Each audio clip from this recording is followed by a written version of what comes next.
Yeah, hi students.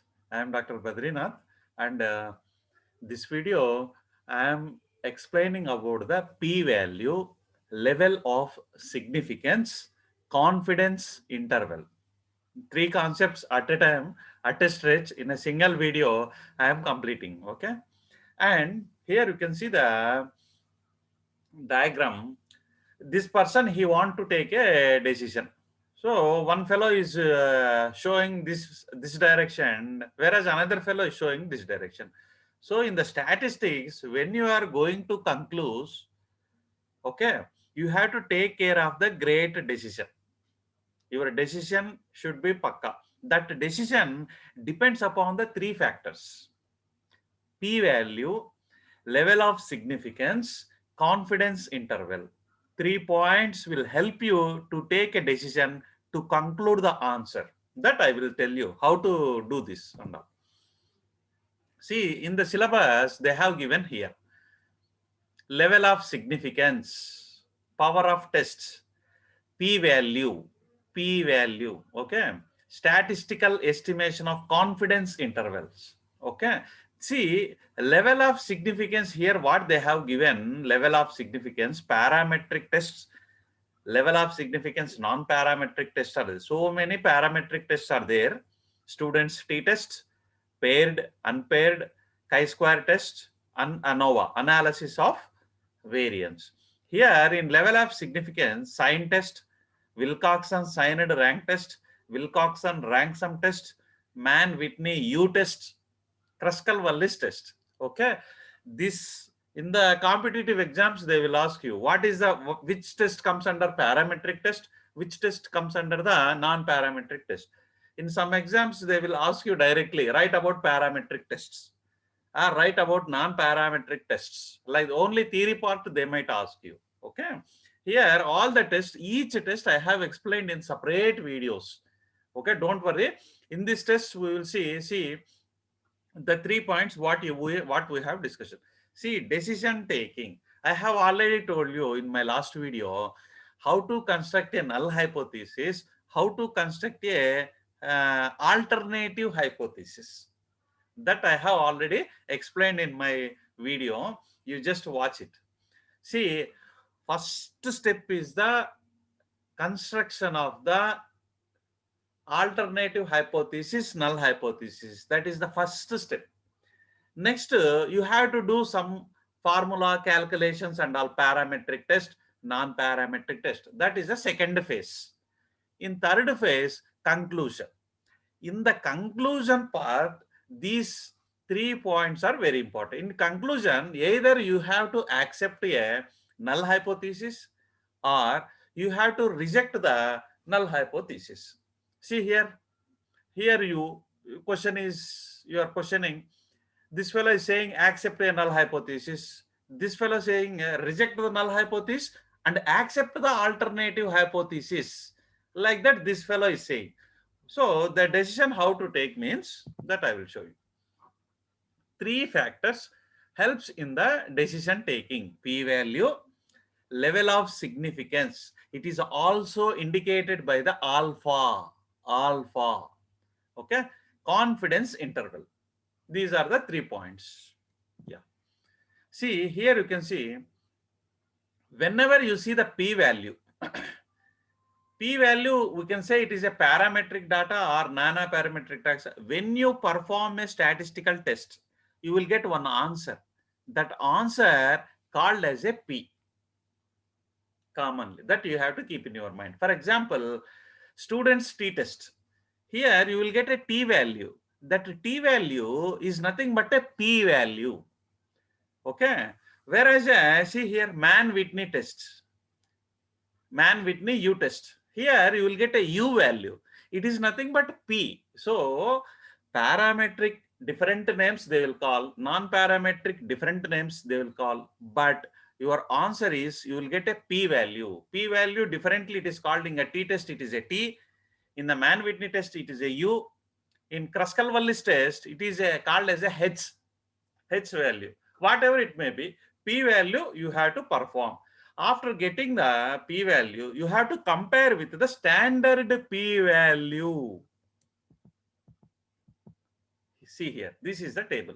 For example, here in the t-test, this is a t-table. All these t-tables we are calling also called as a p-value. The obtained p-value in the formula, what they have given, we will solve it. The obtained p-value, you have to compare with the standard p-value at, see here, this level of significance, alpha. See here, level of significance. If you do one problem, then automatically you came to know what will be the situation. But in the exam, they will ask only the names. You have to write what is p-value, what is level of significance and all. Okay, so at the different levels of significance, you have to compare the obtained p-value with the standard table p-value. Now you see p-value. P-value is used in the hypothesis testing. It help you to support or reject the null hypothesis. P-value is the evidence. Evidence in the court we are providing, no. So p-value is the evidence against a null hypothesis. Keep in your mind. Smaller the p-value, stronger the evidence that you should reject the null hypothesis. Therefore, the smaller the p-value, the more important, more significant your results. P-values generally we are expressing as a decimals, 0 to 0.99, or you can also express in the percentage wise also, 0 to 100%. For example, a p-value having a 0.024, you can also express as a 2.54%. Okay, this is a decimal, this is the percentage wise. This means that there is a 2.54 chance your results could be random. Okay, like that. Here 90%. Okay, 90%. 0.9 means it is a 90%. Level of significance. I have shown in the table, no? Level of significance. See here you can see percentage, level of significance. Level of significance. Here also you can see the level of significance. See, level of significance is indicated by the symbol alpha. When you run a hypothesis test, you compare the p-value, standard p-value, obtained p-value. At the alpha level, you selected when you run the test. Alpha levels can also be written as a percentages also. Parametric tests, non-parametric tests. Parametric are number of is there in your syllabus, they gave 3. Non-parametric 5 are there.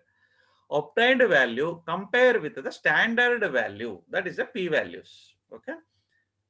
Example, students t-tests, you will get a t-value. The t-value compare with the standard t-table.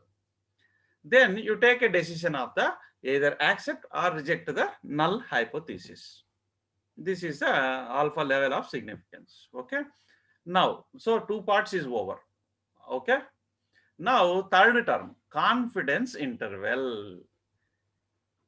Keep in your mind, nobody give 100% guarantee in the statistics. I already told you in the mathematics, there is a 100% guarantee in the answer. Anybody can do, anytime can do, any method can do. Answer is 100% right, no variance, 100% confidence in the mathematics. In the statistics, no 100% guarantee. You are not 100% confident. Okay, that's why generally confidence interval, see here, confidence interval is a range of values used to estimate the true value of a population parameter. CI, it is also indicated by the CI. CI needed to understand how good your results, how bad your results, okay, how nicely you did. Okay, it gives the information about the accuracy. See, 100% accuracy nobody will give in the statistics. Accuracy, okay, only 90%. Here you can see. Most common choices of, see the last line is very important. Most common choices are 90% confident, your answer, or 95% confident or 99% confident, but no 100% confident. See, everybody completed the course, their UG course or PG course. But when they went to interview, their confidence level is decreased. How much you are confident about your subject, about your knowledge? See, okay, right. So here you can see it is a confidence level probability 1 minus alpha. Alpha means we know very well. Okay, alpha I have told level of significance. Confidence interval 1 minus alpha. See here, alpha I have given. Alpha, see decimal point, and this is in the percentage wise. That is only the difference. Here 0.10%. If you minus 1 minus 0.10, you will get a 90%. That's it. The confidence level is also called as a degree of confidence or the confident coefficient. We must interpretation, you have to take very great care, and this interpretation how you have to do that I will explain you in my tests, individual tests. Okay, see here, this is the normal curve distribution. I have explained in the bell curve, bell shape curve. You all must, your answer will be most probably right, 95% confident it falls within this range only. Here this you cannot get, here also you cannot get, it may fall, but 95% your answer will be cover the area. That's it, like that. Okay, these values are called as a critical value. See here, critical value, critical value. Okay, yeah, here you can see, come to the reality. See, there is a 4 types of errors are there. 1 minus alpha, alpha, beta, 1 minus beta. Type 1 error, type 2 error.